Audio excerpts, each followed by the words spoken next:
2021 CLC page 114 Peshawar high court की इस judgment के अंदर दो क्वेश्चन ऑफ लॉ को डिस्कस किया गया।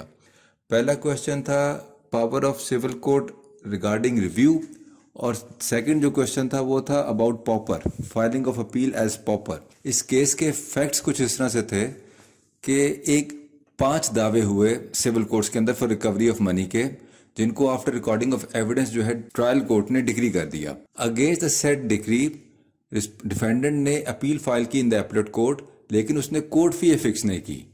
तो एपलेट कोर्ट ने उसको डायरेक्शन पास की कि आप विद इन 3 डेज जो है इसके अंदर कोर्ट फी फाइल करें। 3 दिन के अंदर उसने कोर्ट फी जो है वो फिक्स नहीं की, बल्कि उस ऑर्डर को after the expiry of the period provided by the appellate court उसने रिव्यू में चैलेंज कर दिया। वो रिव्यू पिटीशन जो है वो डिसमिस हो गई और उसके अगेंस्ट जो है पेशावर हाई कोर्ट के अंदर पिटीशन फाइल की गई। पेशावर हाई कोर्ट ने इसमें ऑब्जर्व किया कि नो डाउट कोर्ट के पास ये पावर है under CPC to review its own orders, लेकिन रिव्यू सिर्फ उस वक्त किया जा सकता है जब there is an error apparent on the face of the record.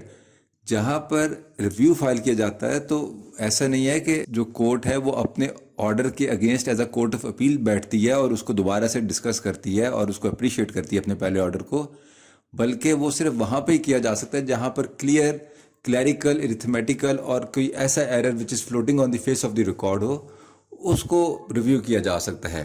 बाकी ऑर्डर्स को रिव्यू नहीं किया जा सकता। और इस केस के अंदर जो एपलेट कोर्ट ने डायरेक्शन दी थी for a fixation of court fee, it was a proper law, क्योंकि प्लेंटिफ ने in the civil court proper valuation की थी और वो दावे डिक्री हुए। तो जब एपलेट ने अपील फाइल की तो उसने भी उसके अंदर जो है वो अपनी वैल्यूएशन के मुताबिक कोर्ट फीस को फिक्स करना था।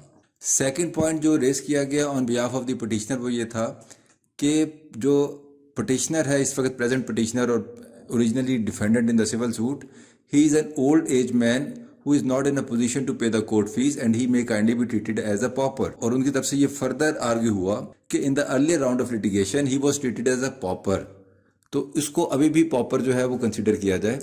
इसके ऊपर पेशावर हाई कोर्ट ने ऑब्जर्व किया कि किसी भी बंदे को पॉपर ट्रीट करने के लिए जो प्रोसीजर प्रोवाइडेड है वो इन ऑर्डर 33 है सीपीसी के, और जब तक वो प्रोसीजर अडॉप्ट नहीं किया जाता किसी भी बंदे को पॉपर डिक्लेयर नहीं किया जा सकता। इस केस के अंदर उन्होंने ऑब्जर्व किया कि एपलेट ने जब अपील फाइल की तो उसने along with his memorandum of appeal कोई application for declaration as pauper file नहीं की।